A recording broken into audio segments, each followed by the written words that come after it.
Okay, let's begin. I'd like to welcome everyone to Botstiber Institute for Wildlife Fertility Control webinar. And thank you very much for attending. My name is Monique Principi, and I am the Managing Director of the Institute. We are very happy today to host our speaker, Kay Hall, who is the Director of the UK Squirrel Accord. Kay's presentation today is titled Developing an Oral Contraceptive to Manage the UK's Invasive Grey Squirrel Populations. To tell you a little bit about our presenter, Kay holds Bachelor of Science in Conservation Biology and is studying for a Master's in Science in Advanced Wildlife Conservation in Practice. In addition to her work with UK Squirrel Accord, she has career experience in conservation and forestry sectors with partnerships with a focus on invasive non-native species, and has managed numerous environmental projects and partnerships with stakeholders from the NGOs, government, and corporate worlds. Good morning, everyone. My name is Stephanie Boyles-Griffin, and I serve as the Science and Policy Director for the Botstiber Institute for Wildlife Fertility Control, and also as the Senior Scientist in the Wildlife Protection Department at the Humane Society of the United States. And I'm really excited that Kay and Giovanna could join us today to tell us a little bit more about the UK Squirrel Accord. Thanks, Stephanie. Also participating is Giovanna Massey.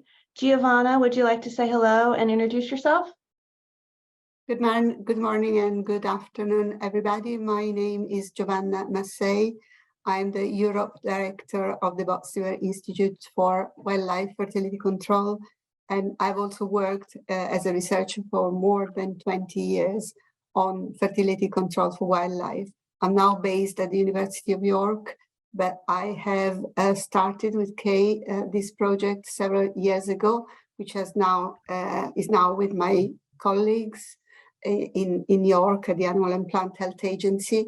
But I guess I'm here because of my experience and because I've been deeply involved with this project. Thanks, Giovanna.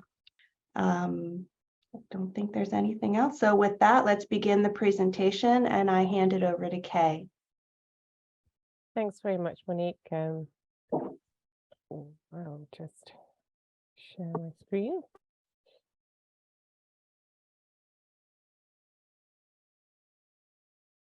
Hopefully everybody can see that okay.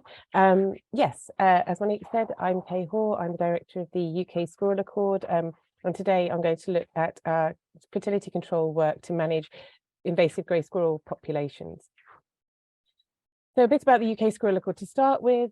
It was established in 2015, and it is a big partnership of 43 now conservation and forestry organisations, government agencies and companies. And we've got strong links to the red squirrel community groups that do such a lot of the red squirrel conservation work across the UK, and to who we're very grateful. And our main aims are: we want to protect and enhance our endangered red squirrel populations. We want to protect tree health and ensure that we have healthy woodland ecosystems for future generations of people and wildlife. And underlying all this is the need to reduce the negative impact of the invasive non-native grey squirrel. This is a montage of the many organisations that are involved in the partnership, so you can just see the depth and breadth of the organisations involved. And we were very happy this year to welcome the Botstiber Institute for Wildlife Fertility Control as one of our newest signatories. But we have signatories from many different signatories that cover country, country-specific signatories such as Natural Resources Wales and Scottish Land and Estates, and then organisations that work more nationally, like the Woodland Trust and the National Trust. But we're very grateful to all of our signatories for their involvement in the partnership. And along with those signatories comes a lot of experience, and that's one of the great things about the partnership, that we can call on that experience and we can utilise that experience as we're working together collaboratively to manage the impact of the grey squirrel. So grey squirrels were introduced to England and Ireland from North America from 1876 for ornamental purposes. People thought it would be nice to have another squirrel in the UK. But it was soon realised that grey squirrels are having a major negative impact on local wildlife, the native wildlife. So in 1930, a law was passed which prohibited their importation and keeping. However, the grey squirrel has already become established, and it is now a widespread invasive non-native species in the UK. Invasive species, not all species that are introduced to a new area become invasive, only around 10 to 15%. Many species that are introduced to a new area are just simply not able to survive in that area and they sadly die.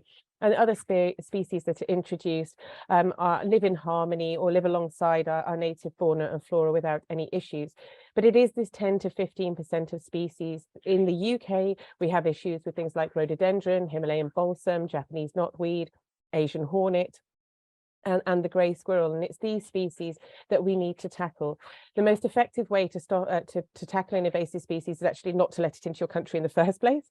And there is a lot of horizon scanning work that goes on to look at what species might be coming over here and what species that might become invasive to stop them before they get here, or to stop them before they become established. And then the next thing you can do, so like we have the Asian hornet coming over here at the moment, but we've got a rapid eradication teams in place, rapid response teams in place that will go out when there's a report of an Asian hornet and get rid of the Asian hornet and the nest. And the most costly, time-consuming, and the most difficult type of invasive species to deal with is those that have become established and those that are widespread across an area. And the grey squirrel does require serious conservation time and effort to reduce its negative impacts.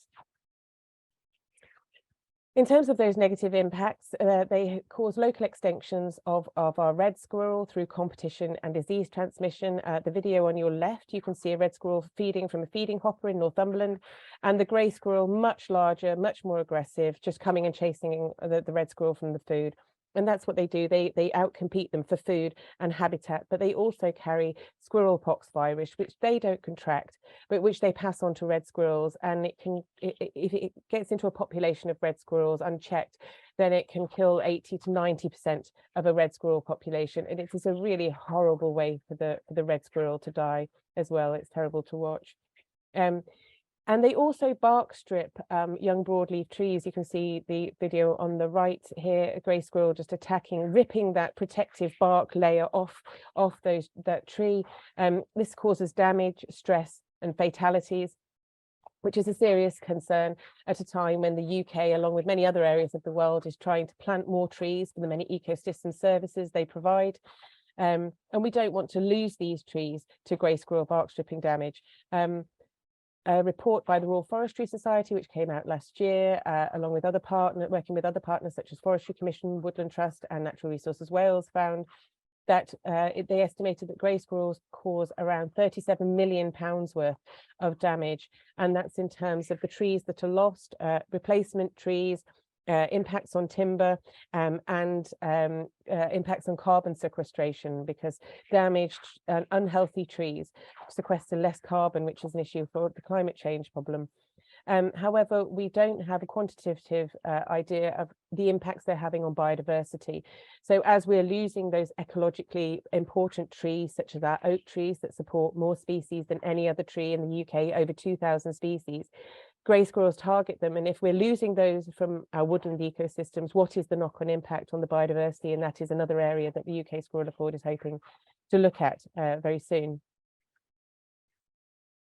These maps just help illustrate the way that grey squirrels, after they were introduced to small areas of England and Ireland, then and Wales, then started to spread across the country and outcompete and push out the red squirrel. And you can see over time, you know, there are some red squirrels hanging on, and that's often, a lot of that is due to the efforts of organisations within the UK Squirrel Accord and also the red squirrel community groups. And we're hoping that we can reverse this and allow the red squirrel to recover in areas where it's been pushed out. But it is a major problem, as you can see. The problem also is that at the moment we only have lethal methods for grey squirrel management. Now there was a study done by Dunn and Mazzano which looked at 3,758 members of the public, and they asked them what was their level of acceptability for different levels of grey squirrel management. On the right is the least acceptable method, which is warfarin poison, which is poisoning is now illegal. We cannot use that in the UK. But shooting and trapping are the main methods that take place. They're the only methods that we really have. And if you go right to the other end, contraception was seen by those people interviewed as the most acceptable method of grey squirrel management. And so this is something that we've thought, we must look at, because if you're in an area where there are grey squirrels and you need to manage them, but there is no way that you can use lethal control, then we need to look at alternatives. And one of those alternatives, such as biological control, which is shown there, is the recovery of things like the pine marten, which is a predator, which I talk about a bit later, or changing your planting regime so that you're planting species that aren't necessarily grey squirrel, susceptible to grey squirrel damage. They're not so keen on them. But if you do that, you're really reducing the diversity of the trees that you can plant. And what you want, and what we want to see in an environment is a wide diversity of tree species, age structures, etc. So contraception is really the focus of a lot of our work. In terms of what we're doing, the UK Squirrel Accord has been fundraising for and funding development of a grey squirrel oral contraceptive and species-specific feeding hopper. This work has been done in partnership with partners in the UK and the US and France. And there are 4 phases needed to deliver this for the UK. The first is the research and development phase, and this is the phase we're in at the moment. Then the landscape scale field trials, which are in development, which will ensure that we can, which will look at how the fertility control will be deployed in the field and make sure it's effective and it's coordinated and it's collaborative, working at that landscape scale. Testing for registration, so the final products, the oral contraceptive and the feeding hopper, are registered products that can be used. And then finally, the widespread availability, so making sure that these products are widely available for people to use. The research phase, as I said, is the phase that we're in at the moment, and it's being delivered by the fantastic researchers at the Animal and Plant Health Agency. And there are 3 strands to the research. One is the oral contraceptive development, one is the development of the feeding hopper, and also there's some modelling work going on. The research phase ends in January 2024, and so we are currently coming to the end of year 4 of the 5-year project, and we're basically at a very exciting time. Progress is going very well, and we should have, we will do a webinar. We did an update webinar in July this year, which is available on the UK Squirrel Accord YouTube channel with the researchers. So if you want to find out more detailed information than I'm going to give you today, then please have a look at that, and we'll do another one next year when we're a little bit closer to the end of the research. So contraceptives are used for managing various different wildlife populations, but at the moment they're in the immunocontraceptive that we're looking at is in an injectable form, and it's been used as you know, if you are well versed with the work of the Botstiber, that it's used for the managing things wildlife populations such as horses and elephants. However, it does mean capturing and releasing those animals. Now, it is illegal in the UK to release a grey squirrel into the wild. If it has been captured, then the legal requirement is for it to be humanely dispatched, or you can get a license to hold them in captivity until the natural end of their lifespan, but not breeding. However, there are millions and millions of grey squirrels in the UK. A recent estimate was that there was 2.7 million grey squirrels, and this is thought to be an underestimate. And it's something that we're actually going to work on to get a better idea of the problem we need to tackle. But we're looking at it being over 3 million grey squirrels and maybe even 4 or 5 million. So hopefully that figure will be updated soon. So we definitely need an oral contraceptive, something that we can put out easily in a wood. We've been trialing different options. So as I said, one of them is the immunocontraceptive route. We did also trial diazepam.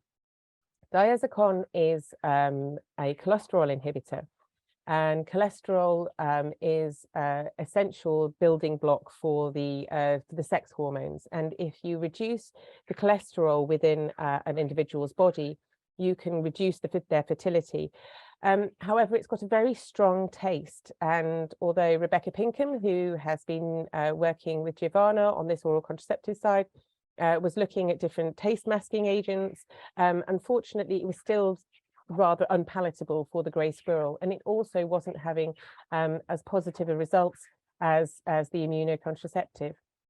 The image on the right hand side is a grey squirrel hair, and it's been something that was used in the field to see whether grey squirrels are actually feeding from the bait, and it's rhodamin B is added to the bait, and it means that every time a squirrel has eaten some of the bait with rhodamin B, it comes out in their hair and it fluoresces. So that's one of the ways of seeing whether the feeding hopper was working.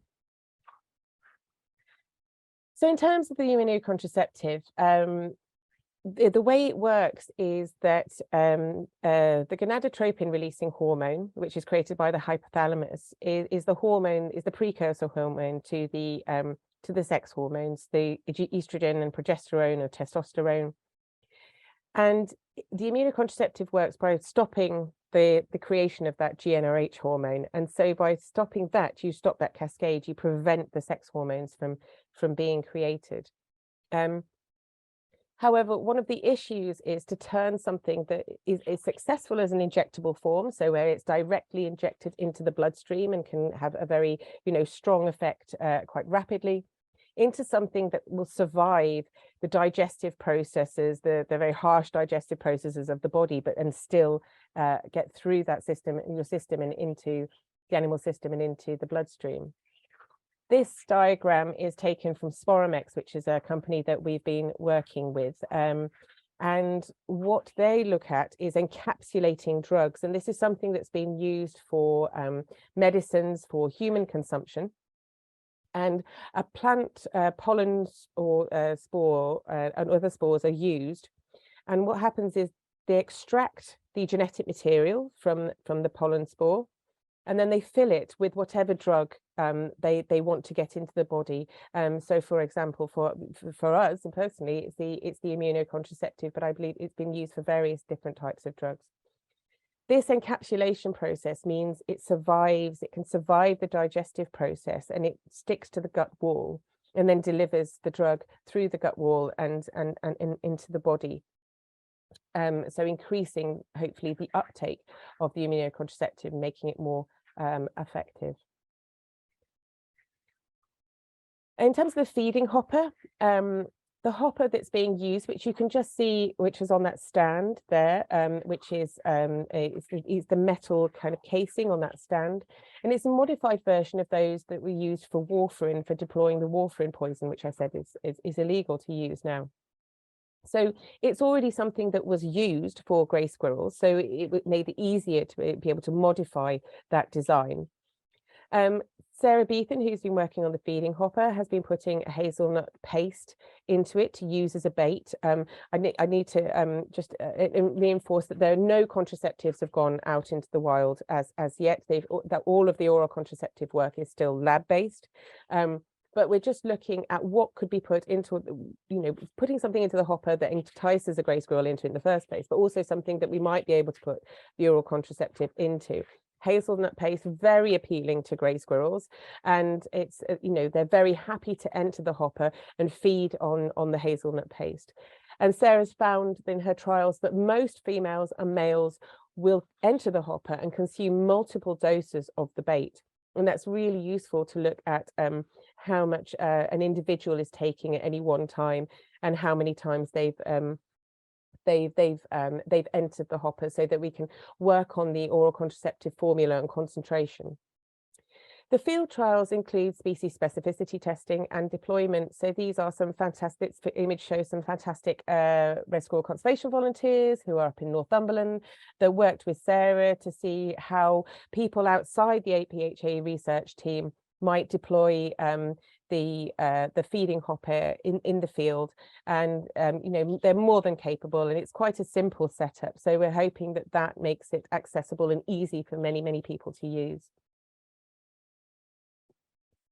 These are a couple of videos from Sarah's field trials. The one on the left just shows a grey squirrel quite happily entering the feeding hopper and consuming the hazelnut paste inside, just coming in and out just to, you know, check his surroundings and make sure there's nothing after him.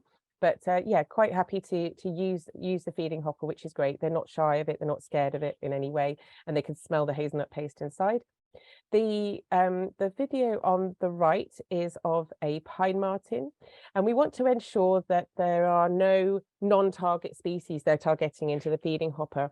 Pine martens are currently recovering, previously a persecuted species, but research in Ireland and Scotland has shown that where pine martens are recovering, then they're predating on the grey squirrel, which isn't aware of the pine marten as a predator. It didn't evolve with the pine marten. It doesn't understand that its scent is a threat, is danger. Grey squirrels are also more ground feeders, so they're quite an easier prey for the pine marten than red squirrel, which is more arboreal and also very aware that pine marten it means danger. If you watched on the video, you might have just seen the pine marten sniffing around the hopper. So it wasn't interested, it's not been interested in getting into the hopper, but because squirrels have been around the entrance to the hopper and feeding in it, it's smelling the squirrel. Actually, it's far more interested in kind of like, you know, predating on the squirrels, and it's not that interested in the hopper really, which is great. However, the weighted door that has been used, so that grey squirrel that you saw entering the hopper was just pushing on a weighted door.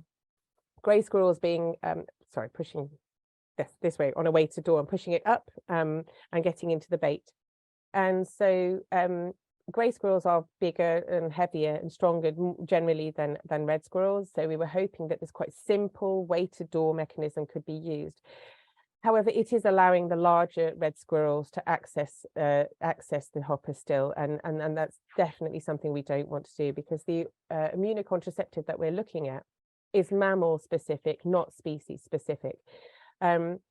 So we definitely, it's the feeding hopper that will bring in the species specificity, not allowing other species to access the bait by having a design of hopper that only allows grey squirrels in. So Sarah's been testing alternative options to increase the specificity. One of them, which is in the picture on the right-hand side, that shows an electronic weighted platform. So Sarah's been going and she's been measuring and taking the weights of various different red and grey squirrels in different areas of the country, and to see what kind of weight ranges red squirrels and grey squirrels are within, to see if there's any crossover, also to see if you set the electronic device to only open if the animal was in a specific weight range, if it would only let grey squirrels in because they were in that weight range. So this device was designed by Barry Bickerton, who is a red squirrel expert in the UK, it's showing really promising results at the moment. The other thing that's being looked at as the potential is an electronic colour coat scanner. So again, Sarah's taken lots and lots of scans and images of coats, red and grey squirrel coats. They do have a wide range of coat colours, but apparently grey squirrels seem to show more in the blue light spectrum. So again, the electronic, if you had a scanner, the door would only open if the right kind of colour coat was present. So only if the grey squirrel was present. It might be that we can use different designs in different areas. So in areas where we've got only grey squirrels, we might be able to use the more simple weighted door mechanism. But in areas where there are red and grey squirrels, we would have to look at something more sophisticated, something like one of these electronic devices.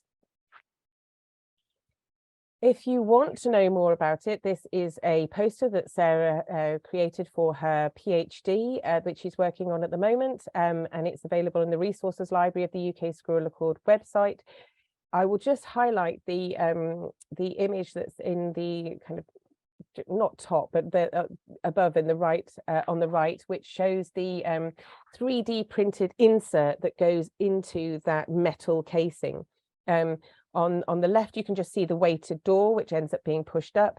The bait tray, the metal bait tray is there, and it has a weighing platform underneath it, so that every time a squirrel goes in, they know how much bait is being taken at any one time. And they also have pit tag readers, so microchipping the grey squirrels to understand how many times an individual squirrel is accessing the hopper and how much bait they're taking at any one time. Again, this feeds into how, you know, the formula and the concentration needed in the long term for the oral contraceptive. Looking at the modelling, Simon Croft has been working to develop a model that will allow us to make predictions and develop a strategy for deploying the fertility control. Also to identify what we don't know, to fill those evidence gaps. He's been trying to build it so it shows realistic squirrel movement and management variables across a landscape. And he's been adding in factors such as masting, masting years, which are when trees grow, excess amount of seeds, and they, lots and lots of acorns or lots and lots of beech nuts, and they all rain down, or they, and the squirrels feed on them, and so there's, more squirrel survival over the winter or more breeding. So you find the population will fluctuate with masting years. So again, just trying to make the model as realistic as possible. He's also been comparing methods, so comparing fertility control to culling, and using the initial field trial data. He showed that fertility control could achieve eradication in a good time compared to culling if around 60% of grey squirrels are made infertile by the oral contraceptive, which is great news. He also published a paper last year, and it looked at different efficacies of the contraceptive. So assuming that 79% of squirrels in a wood access the bait, the line on the right-hand side of the graph shows that if the contraceptive was 50% efficient, so 50% of grey squirrels were made infertile, that it would take about 15 years for there to be a significant population crash, and then it would tail off. But the yellow dotted line on the left shows that if 79% of squirrels in a wood to an oral contraceptive that was 100% effective, so 100% of those were made infertile, it would take about 5 years for the population to really crash significantly and then tail off to zero. And again, this is something that really helps us to understand how effective the oral contraceptive needs to be. One thing I do want to just highlight is the fundraising. This year, we successfully raised £1 million that we need to deliver the research phase of the Grey Squirrel Fertility Control Programme. It's absolutely fantastic that the research phase has now been funded. We're incredibly grateful to everybody that donated. Donations came from across the conservation and forestry sectors, including many of the UK Squirrel Accord signatories, private individuals and estates involved in red squirrel conservation, woodland management, tree health, and lots of grant making organizations, and there have been lots of people involved in that fundraising element. It's been a mammoth effort, but it's absolutely fantastic. But the fundraising is definitely not over. We are now looking at fundraising for UK Squirrel Accord core activities and awareness raising and management. But in terms of fertility control, the focus really now is on the funding needs that for the landscape scale field trials to ensure that at a landscape scale we can effectively deploy the fertility control and it is effective. So in conclusion, we are working hard to create an oral contraceptive and species-specific feeding hopper to reduce grey squirrel populations. We want this to be a non-lethal alternative for those areas where lethal control is not acceptable, or a complementary management method could be used alongside other methods to be and it's been shown that if you had a period of intense lethal management followed by fertility control, then you would actually reduce the population in a much quicker time. Again, that's something that Simon's been looking at in his modelling. We want the oral contraceptive and the hopper to be effective. We want them to be less labour intensive, and we want them to be affordable. Current methods of grey squirrel management are hugely time consuming and resource heavy. Grey squirrels have two fertile periods of the breeding times of the year. So what we could look at is the potentially that the oral contraceptive and the feeding hopper would just have to be put out into a wood for 2 weeks every 6 months, which massively reduces the amount of labour and time, manpower that's needed for grey squirrel management, because a lot of people just don't have the resources to effectively manage their grey squirrel populations at the moment. We're hoping that it'll be widely available in the next 5 years. So hopefully by 2027, we'll be got that stage where it's being manufactured and we can get it out into the landscape. And ultimately, what we want to do is significantly reduce the number of invasive non-native grey squirrels to protect our native red squirrels and to ensure that we have healthy trees and woods for the future. So I just want to say thank you very much to everybody that's been listening to me today, and to the Botstiber for hosting this, the Animal and Plant Health Agency, all the UK Squirrel Accord signatories, and everybody that's involved in this work. It really is a massive collaborative effort, and we can only do it together. Thank you. So if folks do have questions, please feel free to send them to us or send them to Kay using the contact information that she shared. But just want to thank you both for taking the time to share your work with our audience. So thank you very much, Stephanie. Thank you, Monique, Kay. for having us. Thank you. Thank you for joining us.